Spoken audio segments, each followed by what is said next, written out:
Welcome back to The Explainer. I am absolutely thrilled to get into today's topic with you because we're looking at one of the most fascinating paradoxes in all of human history.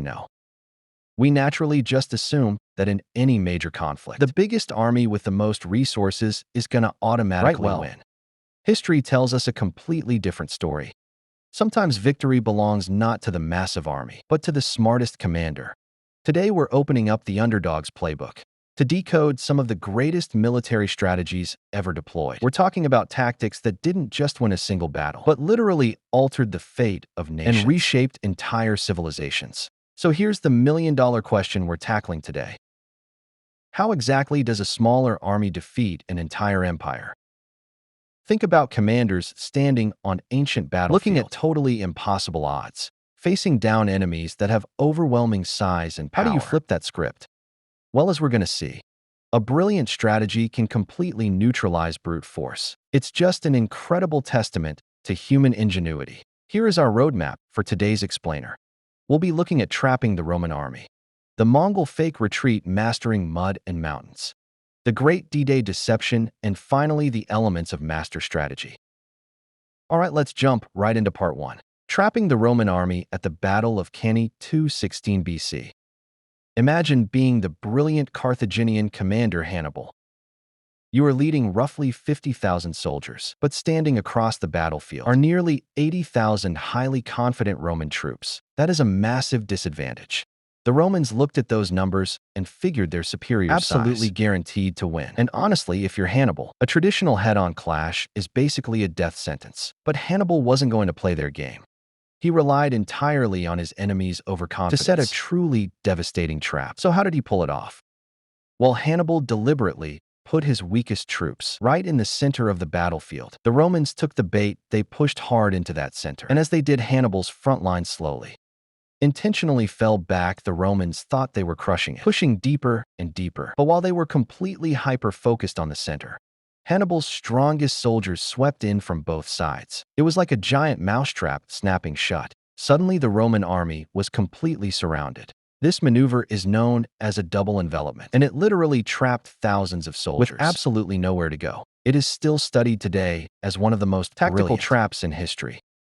Moving on to part 2, the Mongol fake retreat in the 13th century. This is psychological warfare at its finest. Here's how it worked. The Mongol horsemen would actually pretend to flee the battlefield in an absolute panic to the enemy. It looked like a total chaotic rout. Convinced that victory was right there, the opposing armies would break their own defensive formations and chase after them, thinking they were just mopping up a defeated army. But then at the absolute perfect moment, when the enemy was entirely stretched out and disorganized, the Mongols would just turn right around and launch a devastating counterattack.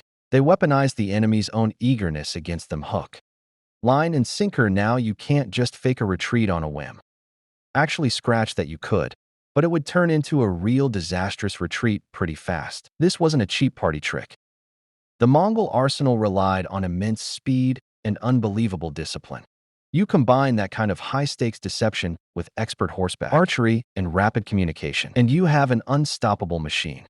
The Mongols were basically executing a perfectly coordinated psychological trap over and over again. Which brings us to part 3.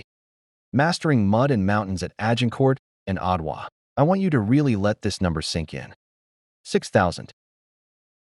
Back in 1415 during the 100 Years' War, this is the tiny force King Henry V of England had left. Just 6,000 soldiers facing down a much larger French army. If they fought on a nice dry, open field, they would be completely wiped out. But they didn't. They used the environment to their advantage, and it led to an incredible upset. Nature is the ultimate equalizer. At Agincourt, heavy rains had turned the battlefield into a literal swamp. So while the English fired massive volleys from their longbows, from safe positions, the heavily armored French knights basically just got stuck in the thick mud. They turned into highly decorated sitting ducks. Now fast forward to 1896, the Battle of Adwa. Italy is trying to colonize Ethiopia. Emperor Menelik II unites forces from all across his country, and instead of fighting a conventional war, his commanders used their deep knowledge of the incredibly mountainous terrain to launch brilliant coordinated attacks. Just like the mud at Agincourt, The mountains of Adwa completely neutralized the Italian army's modern advantages. And the historical fallout from Adwa, absolutely massive. It wasn't just a win on a map. By defeating a modern European power through terrain mastery and sheer tactical genius, they preserved Ethiopian independence. But beyond that, the news spread like wildfire, inspiring anti-colonial movements throughout the entire continent. It proved once and for all that massive colonial empires could be beaten if you just outthought them on your own turf.